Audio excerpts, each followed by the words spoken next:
আজকে আদালতে একটা অদ্ভুত ধরনের মামলা উঠেছে। এক নারীর বয়স 50 চুই চুই হঠাৎ করে জানিয়ে দিলেন তিনি আর সংসার করতে চান না। তিনি চুপচাপ নিজের মতো করে বাঁচতে চান, সব সম্পর্ক থেকে নিঃশর্ত মুক্তি চান। কিন্তু বিপরীতে তার স্বামী এই বিচ্ছেদ কিছুতেই মেনে নিতে পারতেছে না। তার যুক্তি, মেয়ে বড় হয়েছে, সংসার অনেকটাই গুছেছে, এখন সময় শুধু দুজন মিলে একসাথে কাটানো। তবুও অনুপমা, সেই নারীর নাম, তার নিজের মতো করে বাঁচতে চাওয়ার সিদ্ধান্তে অটল। সজীব আর অনুপমা এই দম্পতির গল্প অনেকেই জানেন। সমাজে তারা সুখী দম্পতির উদাহরণ হিসেবে পরিচিত। 25 বছরের সংসার, একটি মেয়ে, সব মিলিয়ে বাইরের চোখে নিখুঁত পরিবার। অথচ আজ অনুপমা দাঁড়িয়েছেন বিচ্ছেদের জন্য। যাই হোক, এবার বিচারকের পালা। বিচারক প্রশ্ন করেন, আপনার স্বামী কি অন্য কোনো সম্পর্কে জড়িত? অনুপমার হাসি মিশ্রিত উত্তর, আজও ওর জীবনে আমি ছাড়া কেউ নেই, আমি ওর সবচেয়ে প্রিয়। বিচারক আবার প্রশ্ন করলেন, তাহলে কি কোনো নির্যাতন করে বা গায়ে হাত তুলে? না, ওইরকম কিছু না, আমি নিজেও আয় করি, একজন কর্মজীবী নারী, আমার উপরে অত্যাচার করার সাহস হয়তো ওর হতো না, বললেন অনুপমা। তাহলে কেন?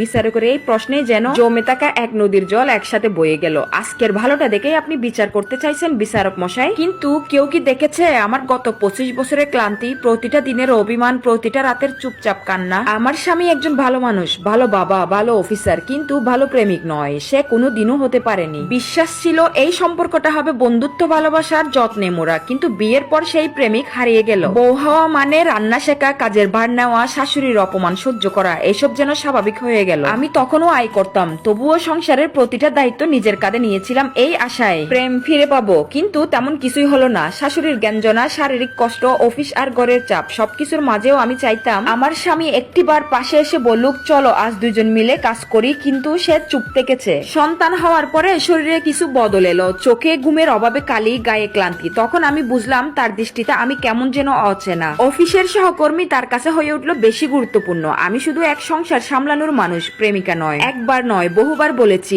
আমি আবার প্রেম পেতে চাই, আমি প্রেমিকা হয়ে থাকতে চাই। সে শুনেনি। আমি তবুও থেকেছি, কারণ মেয়েটার মুখের দিকে তাকিয়ে বাবার স্নেহ থেকে তাকে বঞ্চিত করতে চাইনি। কিন্তু আমার স্বামী, সে কি একবারও আমার অভিমান বুঝতে চেয়েছে? সে আমাকে দিয়েছে সবচেয়ে ভালো বউয়ের খেতাব, বন্ধুদের সামনে আমার সহ্য শক্তির প্রশংসা করেছে, কিন্তু নিজের ভালোবাসাটা কোনোদিন তুলে দেয়নি। আমি তাকে একটিবারও পাশে পাইনি, একটিবার জিজ্ঞেস করাও পাইনি তুমি কেমন আছো। সে নিজের মতো জীবনের স্বাদ নিয়েছে, বন্ধুদের সাথে ঘোরাঘুরি, রাত জেগে আড্ডা, নিজেকে সময় দাও।